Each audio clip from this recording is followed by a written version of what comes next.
right, folks, welcome in to Pickaxe and Roll, brought to you by our good friends over at Superbook Sports. I'm your host, Ryan Blackburn, at NBA Blackburn on Twitter. We're really excited to be here, really excited for a very special guest on this particular episode. She is the queen herself, Jena Garcia, at Vita Viva Diva on Twitter and Instagram. Make sure to go give her follows over there.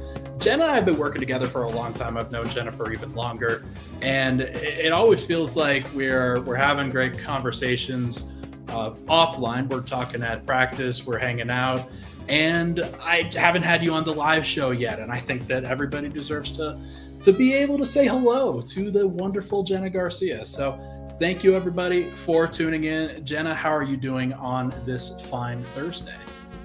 I appreciate you having me, letting me join the live situation. Is a little bit stressful, not gonna lie, but I'm so excited for you that you're doing this now, and so glad to be a part of it for a little bit of time today. It's gonna be great, and we're gonna have fun with it. The most important thing is to have fun with these, and I do think that we've got some good content. Obviously, an off day for the Nuggets. They haven't played in a couple days now, but we got to go to practice. We got to see what was going on with the team. We got to see Zeke Naji at practice today. I thought that was interesting. He was shooting a little bit. Michael Malone spoke. Bruce Brown spoke. We were going to have some general takeaways from that in the first segment, and we will enjoy that. And then I really wanted to get you on to preview the Memphis game tomorrow, which I think obviously 1-1 both sides. We are going to see how that goes on Friday, but going to be able to talk about just everything that goes into that matchup, including things from the betting side. And then we'll do NBA and Nuggets storylines in the third segment, which should be very good. I'm looking forward to that. But first, let's go over Nuggets practice. Obviously, Michael Malone spoke. Bruce Brown spoke. You were there today. You got the general vibe. How would you assess the general vibe of practice today after everything kind of going pretty well? I guess it felt pretty relaxed. For this time of year. I was trying to think back when we got the notification about practice, trying to think back to prior seasons, and I don't really feel like they were practicing much. At this time of year last year, the injuries, there was a lot of exhaustion from the playoff runs back to back. So it was kind of nice to see them practice today. I felt like, oh, this is fun to actually get in touch with them on a practice level when typically we probably wouldn't. So it felt pretty relaxed to me. What about you? I felt pretty good. It was nice to see them go through some shooting drills. I saw a lot of those guys kind of pop in and out of those shooting drills. I saw DeAndre Jordan splashing threes today, which was awesome. That was great. He's 100% from three on the season, everybody. Don't ever let anybody forget it. He's the best three-point shooter on the team, of course, because of that stat. And he was splashing threes today as part of the shooting drills, which was pretty cool. But got to see Reggie Jackson going, got to see obviously Zeke Naji being back and kind of in the process of those shooting drills. Very, very good. He's been on ice for a while. Not necessarily sure what his status is going to be for the rest of the season, but I got to imagine, Jena, that it would be really helpful to get back Zeke Naji just to see what you have right before the playoffs. Yeah, in last practice, come to think of it, I saw he was fully wrapped on that shoulder. So it's hard to wonder, especially with the comments from Calvin Booth that we heard last week, whether that's going to happen or not. I think it sounds to me like they're planning on moving forward without Zeke in the picture right now, which is unfortunate for his career at this time. But, he's going to be a great player. We'll be able to see more of him in a different situation, and it maybe makes the situation a little bit easier for Michael Malone when it comes down to deciding who's actually getting minutes late in the season and in the playoffs. Yeah, I was not super impressed with Thomas Bryant over the course of these last few games. I think that there's still room for him to grow. Plus minus isn't everything. It hasn't really been that bad over the course of these last four or so while Reggie Jackson has been in the lineup, but it does feel to me like Zeke could still be helpful with that group. I'm not sure if that's the way that they want to go. I'm not sure if they kind of want to upset the apple cart right now with the chemistry that they're building, but it would be interesting if he was able to get back into the picture. But we'll see. We didn't even really get a good answer from Malone on Zeke's status going forward. But assuming that that's not really a part of the conversation, there were some other things that I thought Michael Malone said today that were really fascinating. One of those was about sacrifice in general and just how the team as a whole has sacrificed. Jamal Murray, if he was on a different team without Jokic, I think would put up more points. I think he giving the ball up and sometimes not getting it back, I think there's no doubt that he would have more points in a different situation. Michael Porter become a role player, and I think that he could score more points in a different situation. He is fully bought into his role and has sacrificed in general. And Michael Malone made the point today, and I know you have thoughts on this too, that everybody has to sacrifice in order for the team to win a championship. And I really do think that the Nuggets have shown that this year. Oh, yeah, absolutely. And I think Malone did speak a little bit on this in his remark about sacrifice. He talked a little bit about the trade and about guys buying in. And if you really look deep into deep into Nuggets videos from the past and interviews over the past couple years, Aaron Gordon commented on this like last year when he was giving advice to young players. He talked about how you need to be on a team that's all pushing in the same direction, right? Right. Excuse me. And it's kind of the same situation in now, when we're listening to this Nuggets team and I hear these same different ways of saying the same thing, right? Which is that they're all pushing in the same direction. I think it took guys like DeAndre Jordan, guys who are vets who really have a reason to kind of say like, no, I've played longer. Like I deserve first choice, first minutes at this, who like stepped aside and set the example there. And I think that's why you've heard Malone comment about DeAndre Jordan and Ish Smith and some of those older guys in the locker room who have been around for a little bit. He's really talked about them a lot and how much that impact has been on the team.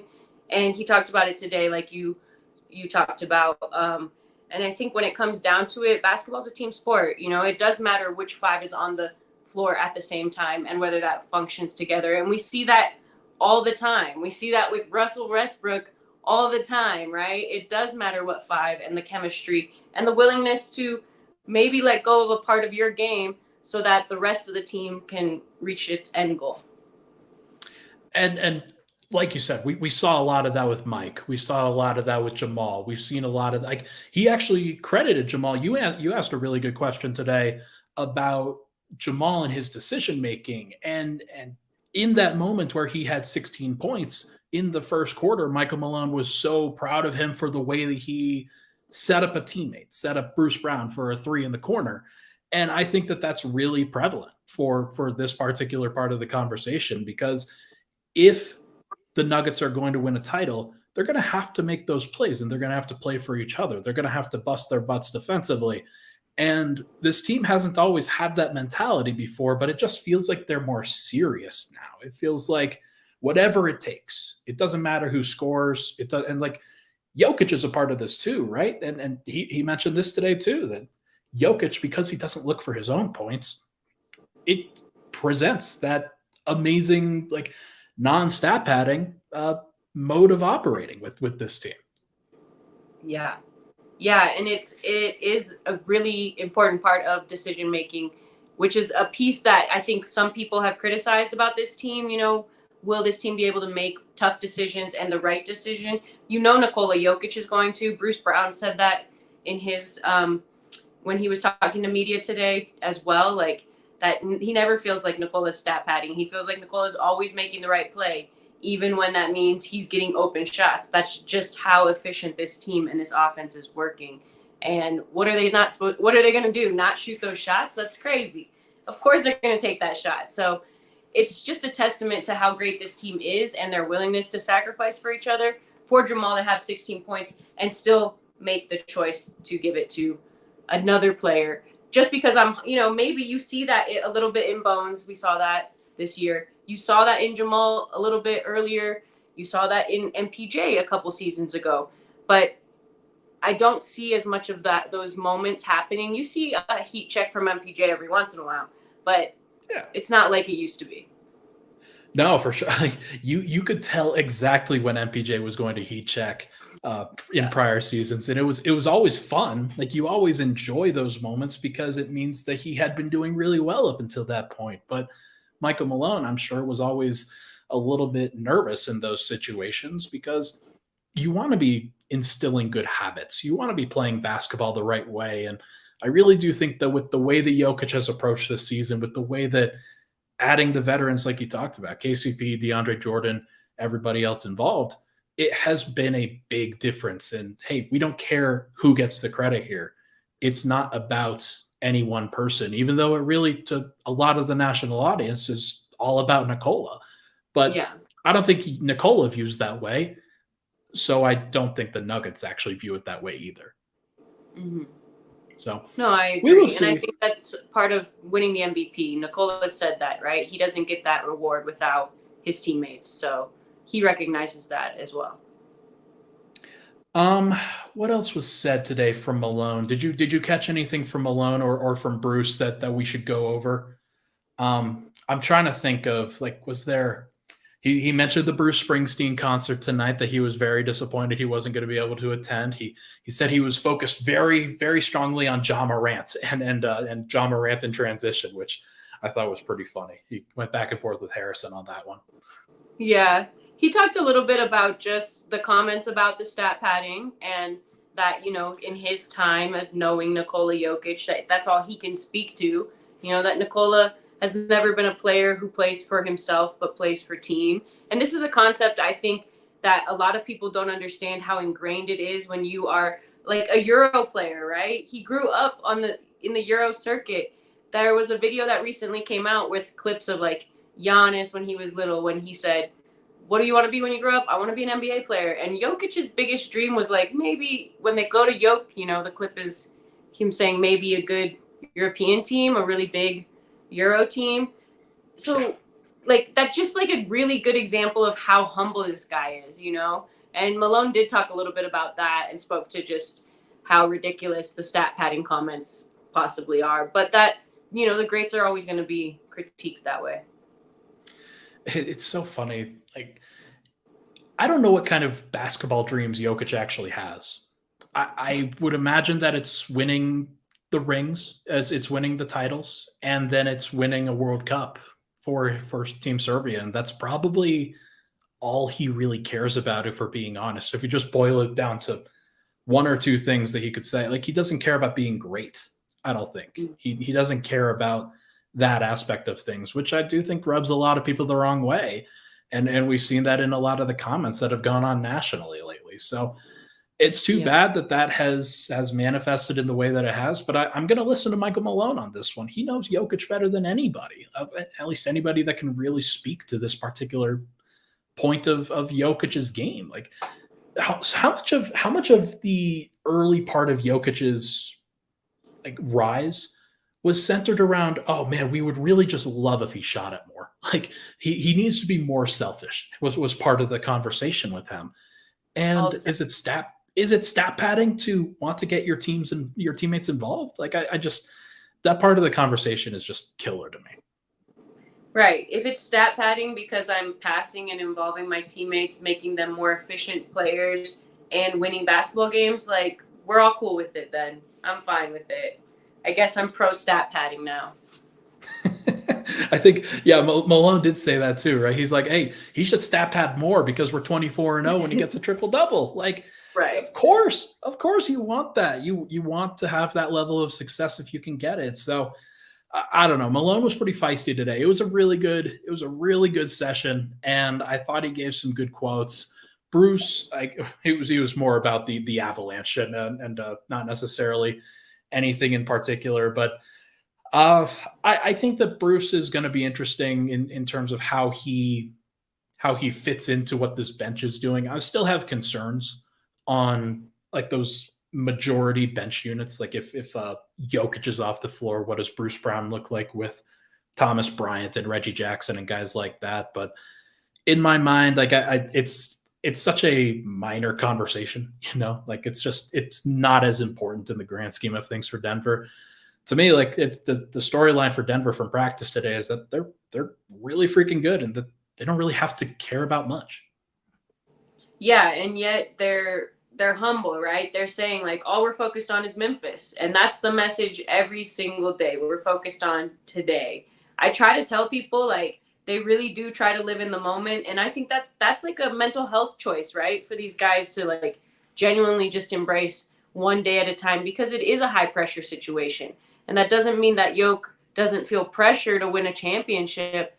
I absolutely think he feels pressure. I think the whole organization feels like, dang, we're about to win a championship. That's how it feels when I walk in the room. It definitely has a feel like, man, they don't really think that many people can stop them. No, and it is tangible. Like you can feel it when you walk into that building, and that's always an exciting part of this. It's just a matter of fact way of going about things. Like they know how good they are, and yet they are very hesitant to talk about it in that regard. Like they know how quickly the rug can be pulled out from under them too, with Jamal tearing his ACL a couple of years ago the way that he did.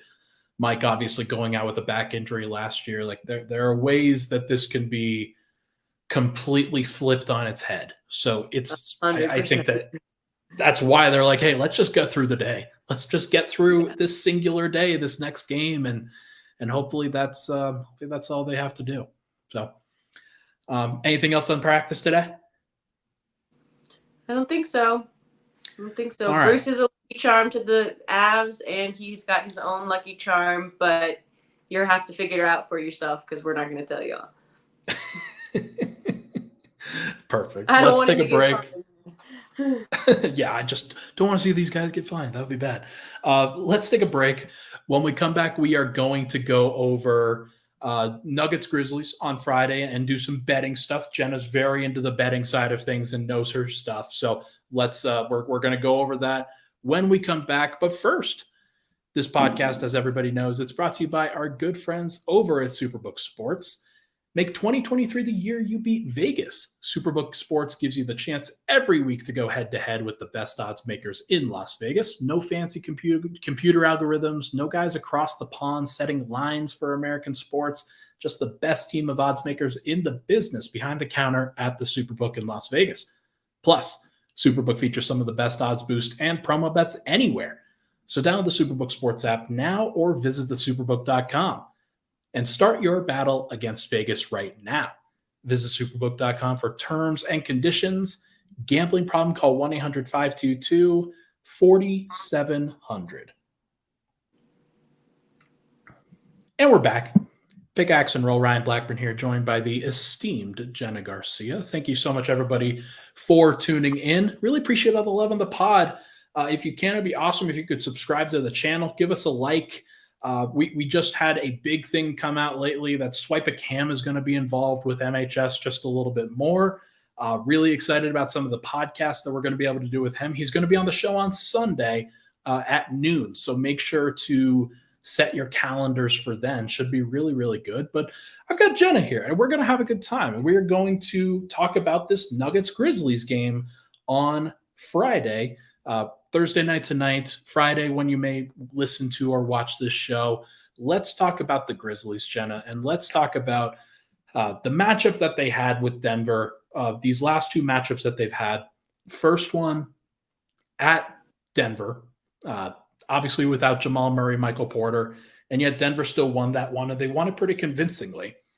Then Denver goes on the road to Memphis, and it looks way worse. And it looks like Denver maybe not necessarily engaged, maybe not necessarily fully invested in that particular matchup, but it still was like Memphis took them out of what they were wanting to do. So what are your takeaways initially from maybe those first couple of matchups? And do those kind of mean anything for this particular game on Friday? Well, I think back to the first one at home, just because this one will be in Denver as well.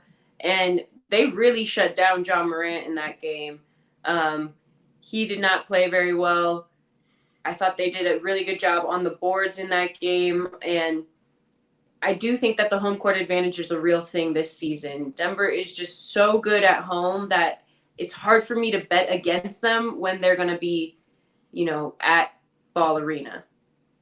When it comes Right. to the second game, I feel like Denver kind of sold out on it a little bit. It was there's a little bit of those Clippers sitting at halftime vibe Yeah. from Denver. I know they typically they don't do those kind of things. They play out and they'll play every game hard, but they were on the first night of a back-to-back. I think it did actually demonstrate just how much they're actually valuing health and prioritizing sitting their guys if it's not necessary. It was a blowout. They haven't been blown out all year. It was one major, I don't think they have. I can't remember back to the beginning of the season, maybe before Jamal was really in the lineup rotation consistently. But they really haven't been blown out all year. For the most part, the Nuggets cover the spread. So definitely kind of an outlier, if you ask me. I do think that this game is going to be more competitive than the first matchup in Denver. Yeah, I got to imagine, right? Like I remember back to that first game, and one of the reasons that Denver was able to be so good against Ja Morant, they forced a lot of turnovers on him. It was because they were able to kind of crash the paint, not let him get anywhere. They played drop coverage with Jokic, if I recall, and they just didn't really. They kind of shrunk the floor a little bit, and they let the other guys take threes if they want to, and those guys didn't hit. They were like 4 of 20 if I remember something absurd like that, where they just didn't really get a lot of spacing around him. Desmond Bane is back. Jaren Jackson Jr. playing really well right now. I gotta imagine that their spacing will be a little bit better this time around, but I also think that when you're playing at altitude and you're playing a Denver team that is a little bit more focused in those situations, then it's going to be harder for them to get those threes. It's going to be harder for them to space the floor around Ja Morant, which will make his life harder in turn. I think, like you, that the first matchup is probably a little bit more indicative of who they are than the second matchup. Like, I don't think the Grizzlies have their number.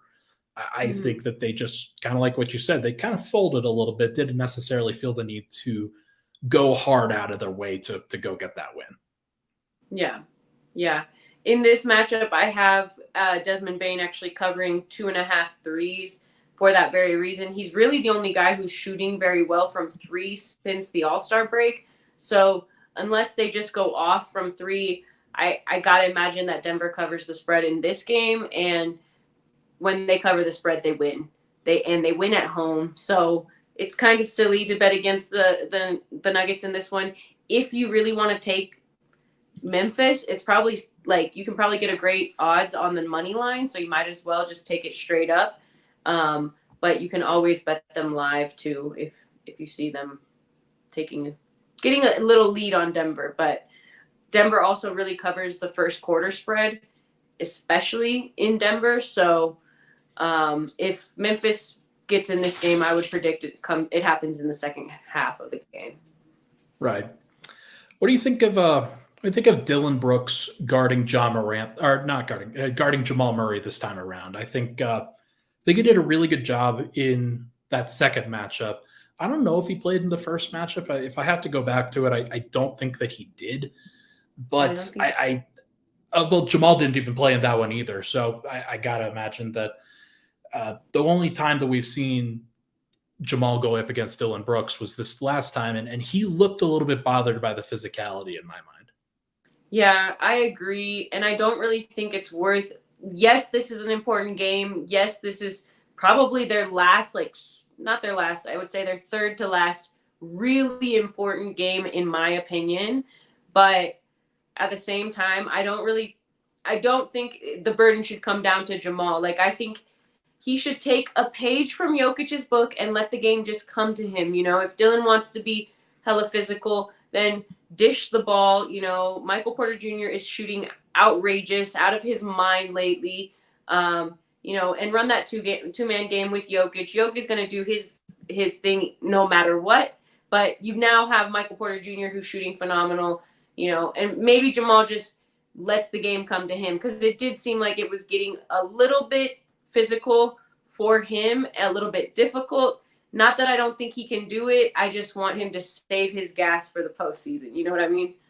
Oh yeah, like I got this question on an AMA actually that like what do you think of like how seriously do you think Denver should compete down the stretch if it means they put their own players kind of at risk to getting injured down the stretch? And I think it's a great question because on one hand you'd want to go hard in a game like this, you'd want to really set the tone, and I think that Jamal playing in this last game against Houston, I think it really just shows his mentality at this point of, hey, I got to get right. I got to get playing the way that I need to play and get ready for the playoffs that way. Yeah. I don't think he's going to rest that much. I think they're going to try to avoid resting him as much as like if they possibly can. I don't think he was on the injury report tonight, and I think that he will probably play. Like I don't see any reason why he wouldn't, but this is a matchup that he's going to have to be big in. If they are going to guard Jokic with both Jaren Jackson and the center on the opposing team, then one, it makes AG really big in the matchup so that he could maybe space the floor a little bit better, maybe crash the glass a little bit. And then two, you've got to have Jamal, who's just going to have to be the good secondary scorer. So we'll see if they can get through that. What do you think of AG, actually? I know he's one of your guys. He's one of your favorite players. Just in the way that he has approached this game. Denver they didn't have him in the last Memphis matchup, and I think that was a big deal. Vlatko just wasn't really super impactful in that particular game. I think he airballed at least once. What do you think Aaron adds to this matchup? My boy Vlatko catching a stray here for no reason. He's been good in his moments, right? No, True. I think Aaron Gordon makes a huge difference when we're talking a physical matchup, like big, tough, stocky teams. The Clippers, there's a reason why he played in that game, The Nuggets needed him. They needed his body in the paint. And whether he fouled out or not, he was an important part of that win. He's the most efficient guy, like, the best net rating on the team. His defense does impact winning. If you look over the last 5 games, the last 10 games, then you look at February, those games where he's out, you can see the Nuggets defensive rating fluctuate in those moments. There's a reason for that because he directly impacts their defense in a massive way. So absolutely, he's going to be key in this matchup. I expect him to be big on the boards, and I think he probably does get a handful of looks from Jokic, looks that Jokic would typically take, but I expect him to be getting the dish, because of them throwing different looks at Jokic. I think the guy who benefits most in that scenario is usually Aaron Gordon. Plus, he's right there, close to the basket. I expect him to get at least 10 points tomorrow night. I think his average is like 14. But his line is at 12 and a half. So definitely I'm going over. Yeah, he makes a lot of sense, especially they don't have Steven Adams. They're probably playing Xavier Tillman in his place to start against Jokic again. I can't imagine that Memphis is going to try to change much, but when you have Vlatko kind of spacing to the corner or spacing to the wing instead of Aaron kind of putting pressure on the rim, that's what's going to help them get Jaren Jackson Jr. in foul trouble. That's what's going to help them attack the paint and make things easier for the perimeter guys. So hopefully they can do that. Hopefully they can make it work. I think that Denver's just going to be more engaged in general in what they do, but we'll just have to see. Do you have any X factors heading into this particular matchup? I honestly, it's MPJ for me. It's MPJ. I think, he's on a great shooting streak. Obviously, I'll say this and then he'll go on a slump tomorrow. It'll be like I'm jinxing him because we have that thing, Ryan, where we jinx people somehow. Yeah. Somehow. He's been shooting really good. I don't think that Memphis is the best 3-point defensive team that I've seen. I've seen him get really good looks. And MPJ said it himself last week. People are flying at him. He's barely getting a second with the ball in his hand. And that trigger is quick right now. Like, I have seen him take a lot of good shots. I'm probably not going to take his over on 3 specifically in tomorrow's game, but the over on points just because of how much he's been attacking the basket. I also think, in this scenario with this specific matchup, if he's cutting, at the right time, he can also be a huge benefactor against this Memphis team. He wasn't good in the last matchup. I think he was like 2 of 10 and then 1 of 7 from 3. I can't imagine that happens again. Like that to me feels like a weird thing that happened and not necessarily the thing that should happen going forward. But you never know. You never know. He can be volatile at times, but I mean that was like his one bad game in a string of really good games. So he's been great. He's been really fun. I've kind of talked him up a lot on this podcast over the course of these past few weeks. He's just I've been really impressed with the way that he has stepped up to the plate. So we will see. I'm very curious to see what ultimately happens. This is a big game for Denver. This is one where if they win, they basically clinch first place. It would take a miracle for any team to really catch them at that point. I don't remember what the exact magic number is for the top seed in the West. Let me just check that real quick in the standings, just so I'm not looking like I'm dumb. Denver is up by 4 games in the loss column, and Memphis could technically get to 59 still. So for Denver, their magic number is 16. But if they win tomorrow, it goes down to 13 because you get the Nuggets win, Grizzlies loss, and then you add the tiebreaker into that as well. So it's a big game. It's one that if Denver does win, it will, I think, show a lot of people just how dangerous they can be. Whether they show how dangerous they could be against the Suns, I think a lot of people are still questioning that matchup. But either way, that's something I think to talk about in the third segment, right, Jenna? That's right. Perfect. Let's get to it when we come back on Pickaxe and Roll. And we're back. Final segment, Pickaxe and Roll. Thank you so much, everybody, for tuning in. Appreciate all the love and support on the pod. Make sure to go rate, review, and subscribe on the audio side. And on the video side, make sure to give this a like and make sure to subscribe to the YouTube channel. We've been doing some great stuff over here and would love to have your support. All right, Jenna. Here with Jena Garcia, final segment here. Let's go over any Nuggets storylines that you have in particular for the remainder of the season. I think I'll get us started off with one. I think that Reggie Jackson is the X factor for the rest of the year. The reason why is I don't know what to expect from him. I don't know whether it's going to be good. I don't know whether it's going to be kind of a little bit too slow to come along and then maybe not necessarily trusting him by the actual playoff period. But is Reggie Jackson your X factor, or is it somebody else, something else that you're looking for the rest of this year? That's a great X factor, and I totally agree with you. It feels like it's not enough time to even know what we're going to see or be able to evaluate, but Reggie's, a vet. I think he can acclimate real quick. At least I hope so, and what people say about him is that, he's smart and fast learner. So hopefully he can show us exactly what we're going to get from him quicker than usual, but I totally can see how he could be your X factor. Personally, my X factor is health. Like if there's one thing that's haunting me in the back of my mind, that actually stirs up some anxiety in me when it comes to this team, it's really health. Just because I think this team really, they care about winning night in and night out. It doesn't matter if it's the San Antonio Spurs. It doesn't matter if it's the Houston Rockets. They want that W, And while I can totally admire the competitiveness, I also just I don't know, it just haunts me. The Jamal Murray injury haunts me.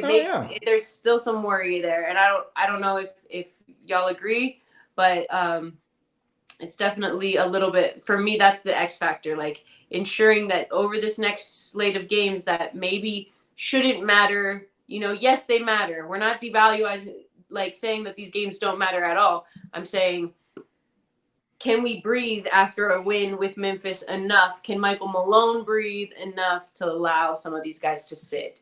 And do they need to sit, or is it okay?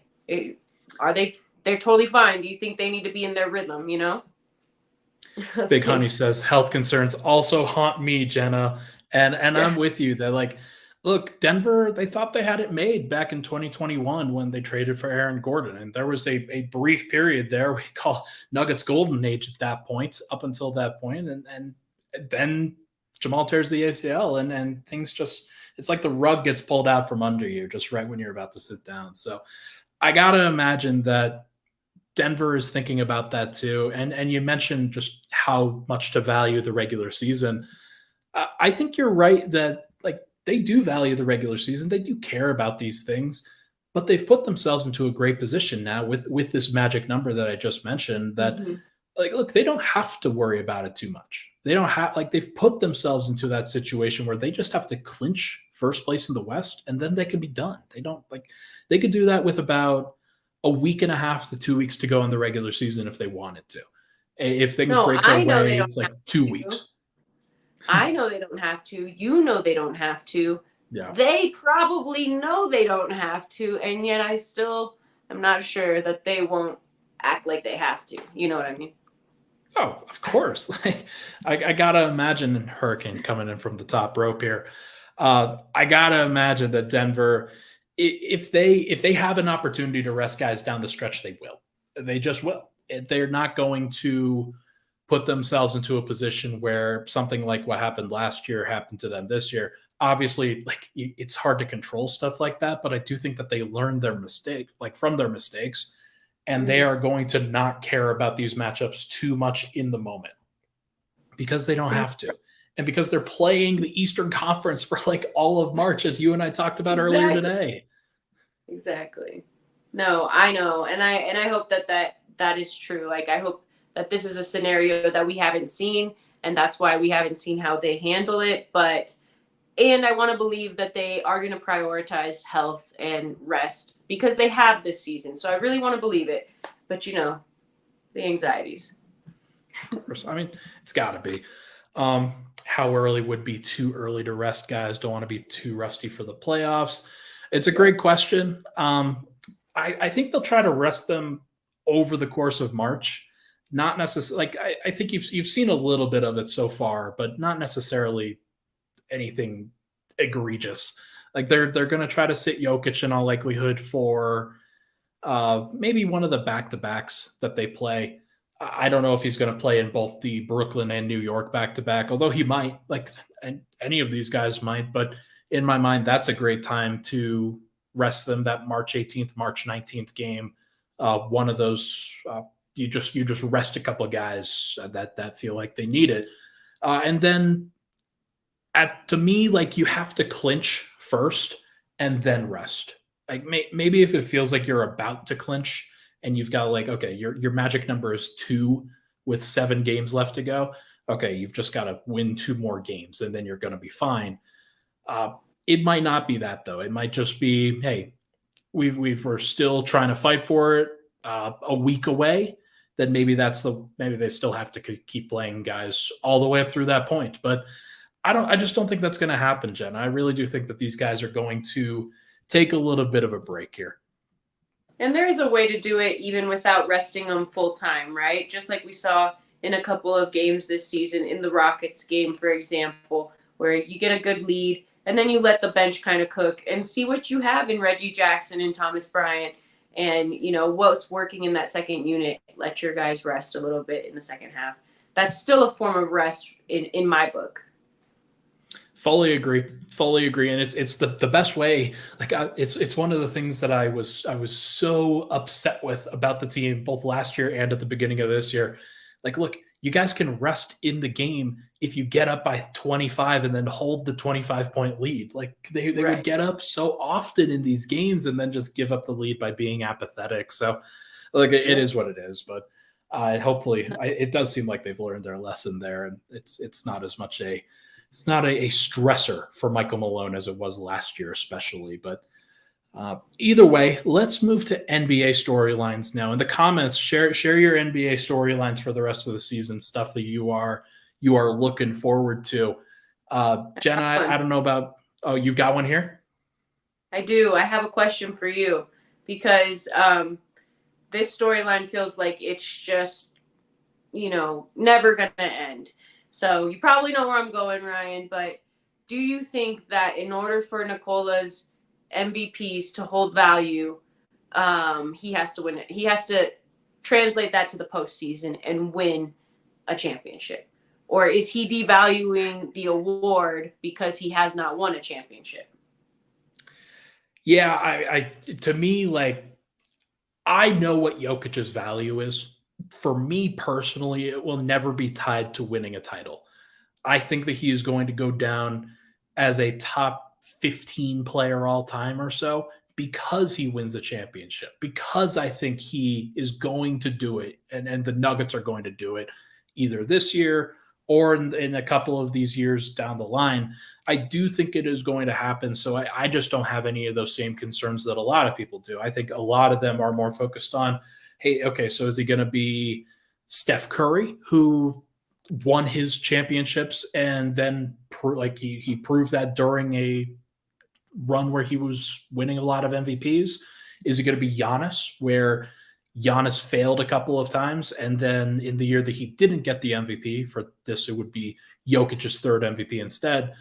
Is that the year that he's going to break through and actually win it?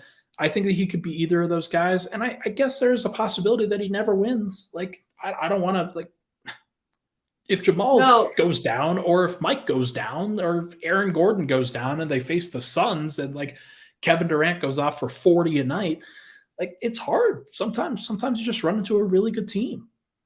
No, 100%. I guess I don't mean will Nikola's value not, is his value less? I mean, is the award of MVP less valuable if he doesn't go win?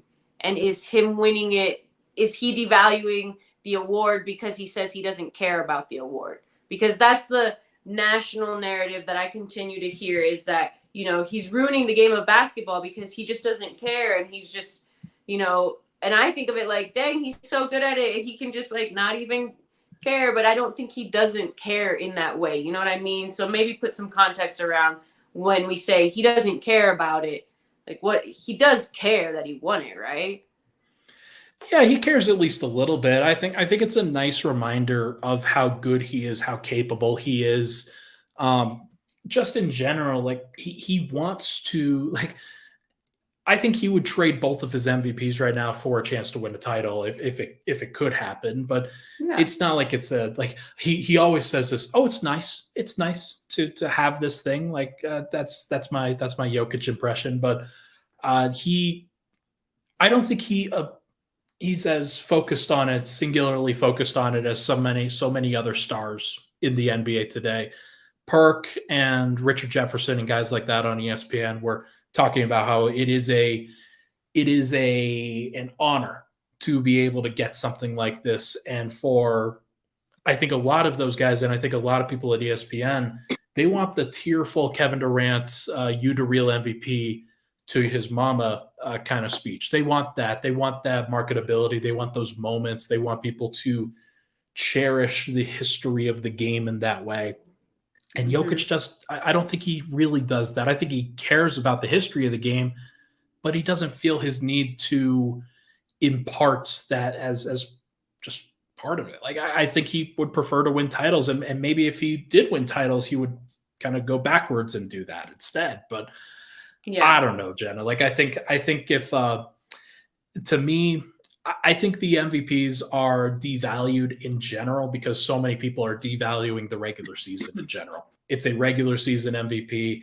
And for Nikola Jokic, who plays and cares and is very functional and just never really has bad games, it's really easy for him to win the MVP because he's good all the time. And so many other guys just have these moments throughout the regular season where they go through slumps and they go through low points. And like, even Embiid tonight, he was minus 16, and Luka and Kyrie Irving went off in Dallas, and the night before Philly blew out Miami.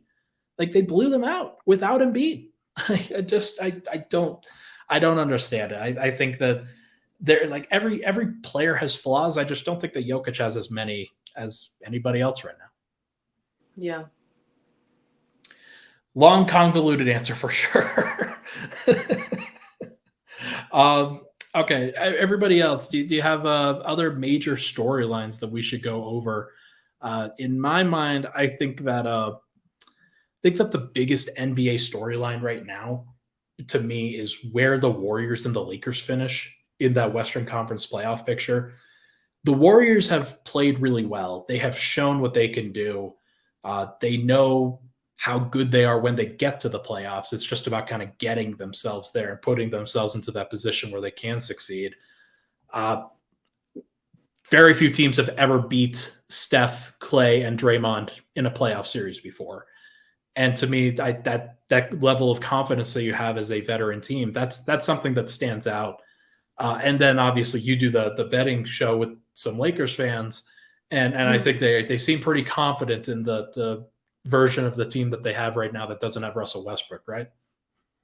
Yeah, they do. And the difference between the 5th seed and the 11th seed where the Lakers are right now is not that much. I'm looking at 3.5 games back. So it is a little bit scary when you think about it in those terms. And I guess they still have hope because of the fact that they're only 3.5 games back, and that's the 5th seed, right? So I think both those teams, I mean, you have to be nervous about them because of the names on the team, right? But one thing that I've been spending a lot of time doing, is looking at the past and trying to see what correlations we can find in every, the last 10 years of NBA championships to apply to current day. And I don't typically like to use analytics to apply, predict the future. I like to look at how they apply and verify what's happened in the past. And one thing that we see is, you do need a top 10-ish, 11th place, 12th place kind of can fly, but defense, it needs to be top 10. It needs to be up there. And that's one thing that actually the Lakers, in their moves to get Vando, in particular for me, feel like they improved in that area. If you look over their last 12 games or since the trade, their numbers have improved. Their defensive rating is like 12th in those games since the trade. So there is an improvement there. And then of course you add in LeBron James in the mix, and of course I'm scared. I'm terrified if they make it into the playoffs. That would be terrifying. But right now I just kind of have to live with you're not even, just get your ticket to the playoffs. You guys aren't even in the game. You're not even in the arena yet. So I try to just quelch my fears that way, No, 100%. I think Alejandro made a really nice message out for you. So super cool, super sweet. And I think the Lakers in general, they are just very full of themselves, and Lakers fans are very full of themselves, and they just believe that everything in general will work out for them if they wanted to. They've got to win the play-in. They've got to get into that point. LeBron is still the thing that they had, the update that they had that the Lakers shared today said, hey, we're going to check back in 3 weeks on LeBron and see if he's good to go. That's a long time. That's half of the rest of the games. And that's going to be 8 to 9 to 10 games in all likelihood before he comes back. And that's a long time to be out if this team is going to try to make an actual run into that play-in tournament. So yeah, we're gonna see what it looks like. We're gonna see if Anthony Davis and D'Angelo Russell, when he comes back, and guys like that, if they can actually carry the day. But the Lakers do have a favorable schedule in general, so that's why you can't really count them out fully. But I don't know, Dame's playing out of his mind right now at the bottom of the West. He could potentially carry the Blazers all the way through, and if Zion comes back at any point, he could carry the Pelicans all the way through. So all these teams have talent. It's just about like is LeBron and Anthony Davis, are those the two most talented guys in that group? I don't know. Maybe. I think Dame's really good. Dame's playing great right now. Like, I think he could be a first team guard. Absolutely. And, I do think one factor that you have to take into account this season is it's been a long time, and I don't know if I can remember a season where we've had this many superstars in the West in particular. Like, they're really heavy out here. So it could be a season, I can tell you, like, historically, fourth through 8 seeds in the Western Conference get bounced in the first round. Over years of time, that is consistent in the West. In the East, you could be a 4 or 5 seed and you could make it to the conference finals, even to the NBA finals, but not in the West. Not in the West. Now, history tells us the past, and it's made to be broken. That's why we have record setters every year, and you have potentially a 5 seed Golden State Warriors team. It's hard for me. Yes, history makes me want to trust that no, they're not going to move on past the first round because that doesn't typically happen. But it's still an outrageously stacked 5th seed, and that's where the worry comes in. And not to mention 4th seeded Suns. Like, shout out to the Kings who are just holding on for dear life up there, trying to do their best to scratch and claw and avoid being passed up by these superstar teams in the Suns and the Warriors that I think everybody is picking to win a series against them in general. So I want the Kings to do well. Like, as long as it's not against the Nuggets, I want the Kings to go as far as they can go. That team deserves great things to happen to it. The Lakers do not deserve great things happening to them. They've got a whole franchise history that they can look back upon and think, okay, we've done great. They just won a title in 2020. That was 3 years ago. Like, it is to me, like, the Kings, if they can hold on, if they can win a series or 2, like, that would be super cool. Yeah, don't believe the narrative or the storyline that you'll hear about how the league needs the Celtics and the Lakers in the finals to be relevant. That's not true. It's just not in this day in media, not when there's so many different ways to get your information and to watch your games. So, Nuggets Nation rides hard. I think we need to just trust in what we know about this team, Ryan. Despite all the noise that's going to be around us, let's take a page out of Jokic's book and, just silence the noise. Let's just enjoy, live in the moment, and enjoy Nikola Jokic playing basketball. And Jamal Murray, Jamal Murray's cooking, MPJ's cooking. It's a fun team to watch. I don't care what anybody tells me. It's crazy that you get some of these storylines sometimes with people that are like, oh man, the Nuggets, they're just kind of boring. They're kind of dumb. Like we hear that all the time, like just in general circles. But anybody that knows basketball knows that you got to love this Nuggets team, and hopefully they can continue to grow. Hopefully they continue to show that to the rest of the league. They've been at the top of the West. They shouldn't have to prove anything, but I mean, when you are in this position and you've lost a couple times, then they're gonna have their doubters. So hopefully they can silence those folks. But until then, we're gonna have to deal with that dumb stuff. Do you care about the East at all? I don't really care. I mean, I feel like the East, they already have it set. They think it's Boston or bust, Boston, Milwaukee, Philly, like any of those 3 makes it. I'd be surprised if it wasn't Boston at this point, just the way that they're playing. But I mean, hell, Giannis could do it. Like they're playing really well. They've won 16 in a row, right? Like I feel like the Bucks, the Bucks should probably be the favorite, if I'm being honest. Winning 16 in a row is hard. It is really, really hard. Yeah. They may have the best player in the world, as much as I love Yo. Yeah, it's possible that, Boston peaked too early. Yeah, that's very true. Yeah. They are super well-rounded, though. I was really impressed watching them against Cleveland last night. It just feels like they're going to generate an open shot pretty much every single time that Jason Tatum decides that he doesn't want to shoot a contested two. Like, as long as that happens, then they're going to generate an open shot every time down the floor. So I don't know. We'll see. Todd Houston says Nuggets versus Bucks.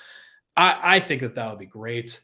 It would be a lot of fun if that was a final series that be going to war with Giannis. Like, that would be, gosh, I can't imagine. Like, AG's chest is going to look like it's got an indent in it from all the times that Giannis is putting a shoulder into his chest. Like, ouch. Man, oh my gosh. But I mean, it would be a great matchup, and honestly, Joker could do the same thing to Brook Lopez. So hopefully those guys go back and forth. But yeah, and we'll really taking the NBA International if that's the matchup, right? Oh yeah, that's the way to do it. Like, I mean, honestly, that's a this nationalistic versus international kind of takes that have been going on lately. I know you saw the thing about Draymond, like, where he said that international stars have gotten it easy when it comes to criticism.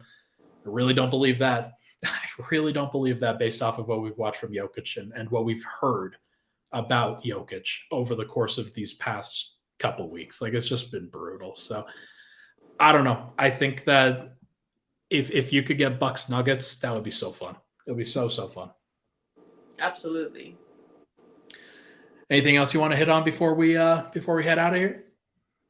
I do think it's going to be a big deal if Philly doesn't make it either. I think Joel Embiid ends up being, maybe asking for a trade at some point if they can't do something big in this postseason. I think they have a lot of pressure on them as well. But, I'm like John Moran. I'm not worried about anybody in the West.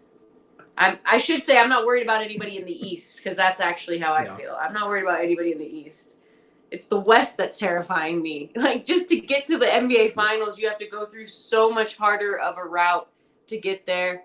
It makes me wonder if no matter what happens, whatever West team gets there, because they will have probably had longer series, they might end up losing just because of that. So it could affect the outcome, but we'll have to see. I think we're really looking ahead at a really good playoffs.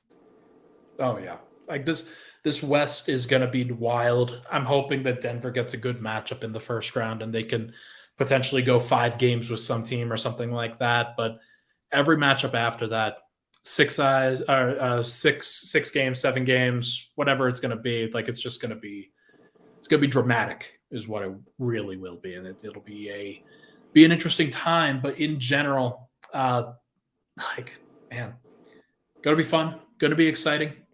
Jenny, you've been spectacular. Thank you for hopping in with me today. Michael, can you hit that outro music for us?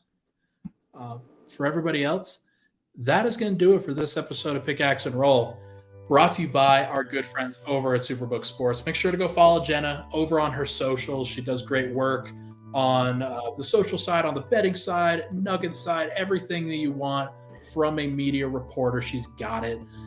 Jena, thank you so much for hopping in. Anything to plug before you head out? No, just head over there and follow, and stay tuned for more behind-the-scenes content. Jena does the great behind-the-scenes content. She's got the respect of the players down pat. It's great to see. Everybody, thank you so much, everybody, for tuning in. Appreciate all the love and support on the podcast. We'll talk to you guys tomorrow.